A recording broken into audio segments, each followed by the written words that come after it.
বিজয় দশমীর দিন ভোরে কৈলাসে হঠাৎ মহাদেব দেখলেন মা পার্বতীর চোখে জল। পাশে দাঁড়িয়ে গণেশ অবাক হয়ে জিজ্ঞেস করল, মাতা, তুমি কেন কাঁদছ?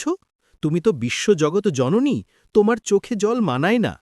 মাতা পার্বতী ধীরে ধীরে বললেন, বাবা, আমি প্রতি বছর মানুষের ঘরে 10 দিনের জন্যে যাই। তারা ধুমধাম করে আনন্দের সাথে নাচগান করতে করতে আমায় বরণ করে নেয়। 10 দিন ধরে সবাই আমাকে পুজো করে, ভক্তি করে। কিন্তু পুজো শেষে আমায় কেমন ফেলে দেয়, কখনো নোংরা জলে, কখনো আবর্জনায়, কখনো প্রতিমার হাত পা ভেঙে নদীতে ফেলে দেয়। আমি কি তবে শুধু আনন্দের খেলনা? ভক্তি কি শুধু 10 দিনের? মাতা পার্বতীর কষ্ট দেখে মহাদেব গম্ভীর হয়ে বললেন, সত্যি কথা বলেছ দেবী।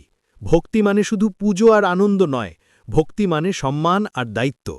আপনার কি মনে হয়, মা দুর্গাকে সম্মানের সঙ্গে বিদায় দেওয়া উচিত? তাহলে কমেন্টে লিখুন, জয় মা দুর্গা।